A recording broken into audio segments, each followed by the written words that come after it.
Hi, and welcome to Geek Legion of Doom. Leo was nice enough to ask me back for another review, this time on a documentary title that I had such extremely limited knowledge of. I had to make sure it was okay for me to review this.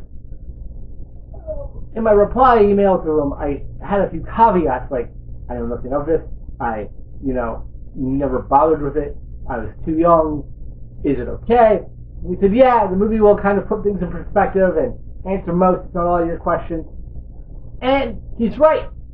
30 years of garbage, the Garbage Pail Kids Story, is an exhaustive documentary about the entire history of the Garbage Pail Kids and, due to the company that made them, Pop. It is a partial history of them as well, and the various artists and whatnot who helped create it are still working on it because it's still a thing today. But as a non-fan who knew so little about it, that the closest pop culture reference I have is the Nostalgia Critic's review of the apparently god-awful live-action film. Does the movie still work?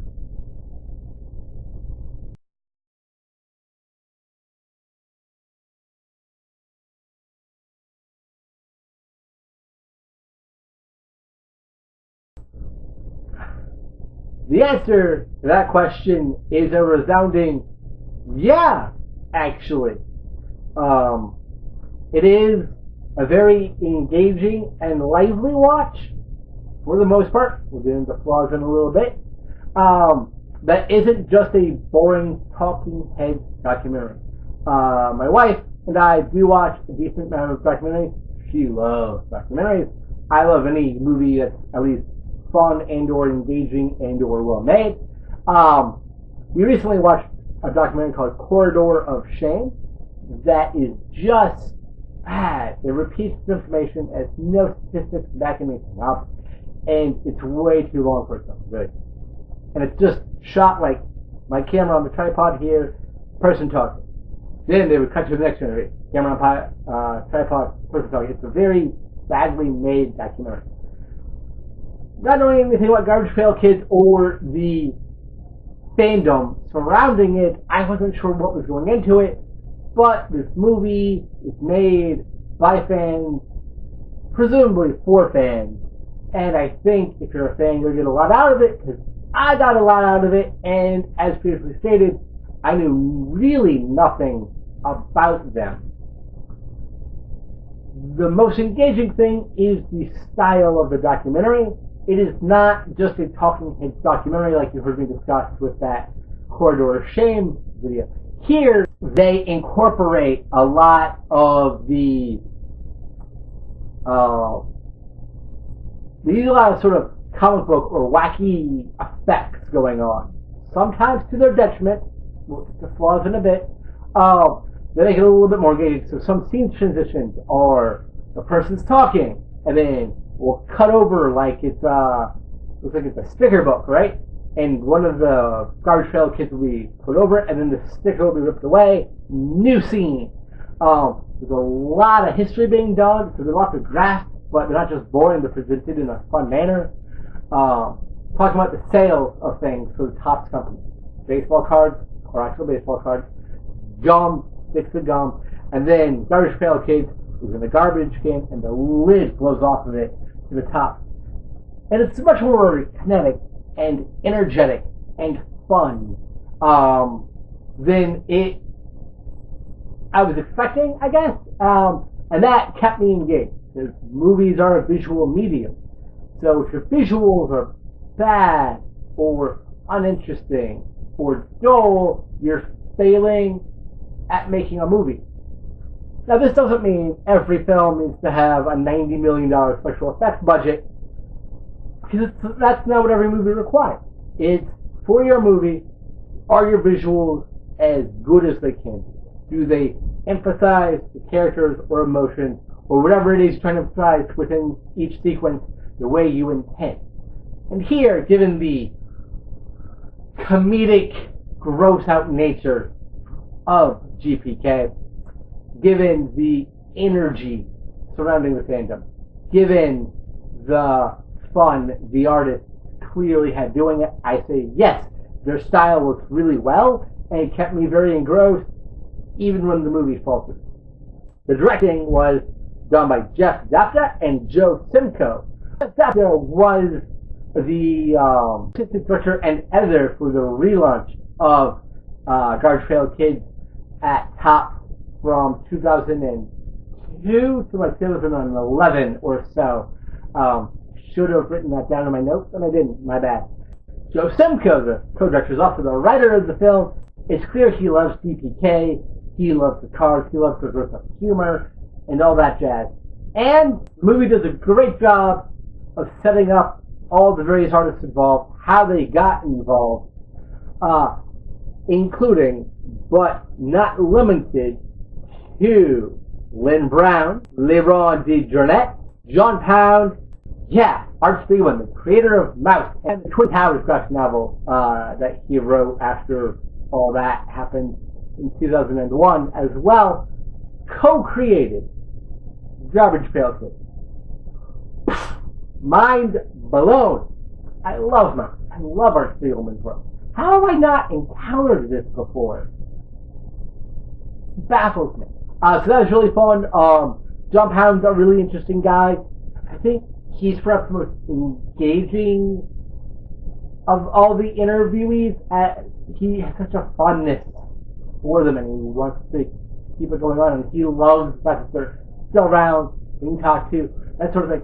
But this isn't just about the history of and the art of GPK. We get interviews with super fans, new and old. There is an interview with a 10-year-old in this movie, and mind you, that 10-year-old nowadays, or the movie was made last year, so then, but you get the idea. And he's talking about how much he loves the new launch. He's trying to collect all the old cards now, and that's kind of cool. You get interviews with people like Adam F. Goldberg, creator of the sitcom Goldberg, who loved GPK when he was a kid. They made him feel better. You get interviews with the actors in the live-action film, and none of them thought the movie worked, apparently. Again, I haven't seen it, but I've heard nothing but terrible things about it. But they are appreciative that fans kept it alive, that Garbage Pail Kids stuck in their minds, and that's something they do get recognized for sometimes. And it's really engaging and interesting, but within the interviews, the movie has a few issues, and that's repetition. Adam Goldberg seems like a really fun guy. Seems like a really cool, interesting fellow. Good at him for the success of his show and whatnot. But most of his interviews has been squealing over things and, going geeky out. And you don't need all of it. Talking about how impressive some of the prices of the cards are. And then there's a long stretch without them. And then he goes back talking about his most prized card they kept in the special case that he's never going to sell. That should have been part of this other part because we moved on from that. The movie's definitely too long. But I'm not a fan. Bear that in mind. If you are a fan, maybe you want to know all of it. Maybe every single bit is super important to you. I'm not sure. As a non-fan, it was still engaging and interesting, but repetition doesn't totally work, if that makes sense. And I guess that'll segue directly into the other major flaw. Sound effects. Or non-stop in this movie. Non-stop. There's an interview with somebody named Jay Lynch. He's now an artist with DBK nowadays. And as a child, he collected the cards. And after the first series was launched, he was diagnosed with cancer. And he was in the hospital, so he couldn't be going out and getting the cards and stuff. And kids being kids don't want to hang out with the sick, dying guy. So his mom would go out every time there was a new launch and buy him an entire box worth of the new series. There's 2, 3, 4, however many there were. I believe they said there were 16 altogether, with the 16th never officially being released until the relaunch in 2003. And that made kids want to come over and hang out with him and trade their Garbage Pail Kids for his Garbage Pail Kids. And so now he's an artist working on the new Garbage Pail Kids, and he's clearly having the time of his life, and it's really cool to see that sort of thing. And when the movie focuses on things like that, fans who are now artists for it, or fans and what it means to them, it's really interesting and really engaging. Funniest bits for me,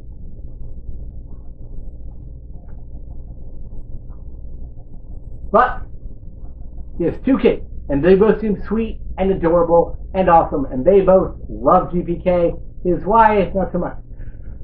His son has some ideas for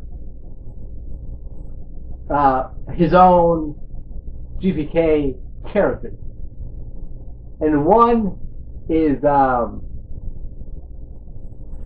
Stapled Sam, I believe the name was, who is just a character who is stapled everywhere. He's not made of staples, but everything is stapled shut.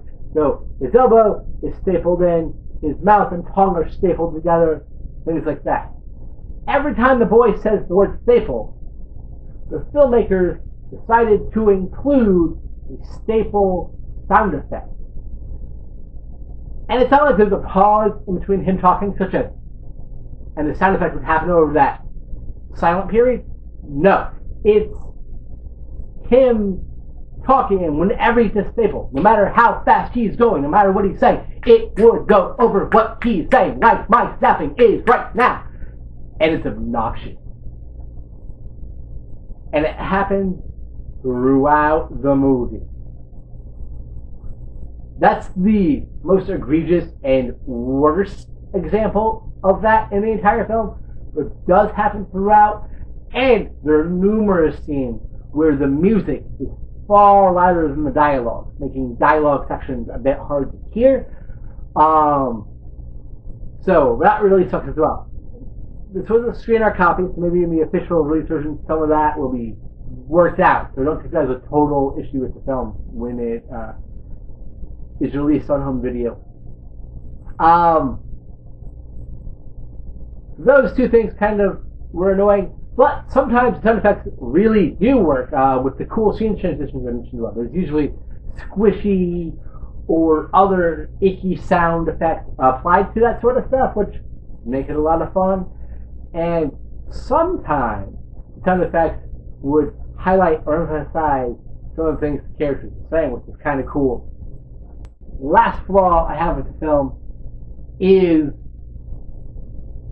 pop culture situational awareness. Here's what I mean by that. I was born in 1984. I was born super premature, and as such, even if I was born super premature, I don't really have any pop culture awareness until, at the very least, like late 80s, after Garbage Pail Kids became a real big thing. You know, so my pop culture-ness starts from like 1990 onward, really. And even then, it's not complete in terms of what you think of as standard U.S. Pop culturism. I don't get a lot of that stuff. Grew up overseas for years. The movie does go into like that. Basically, once Garbage Pail Kids hit, it blew up. It was huge immediately, basically. But they never explore what in the pop culture sphere made that possible. It never explores why kids might be gravitating towards this in that day and age. What were the things it was competing against besides Cabbage Patch dolls that made this a fun, viable alternative to the other things kids could have been spending their time, energy, and money on doing, looking at, whatever else? I don't have an answer for you there, because the movie doesn't bother to get into that.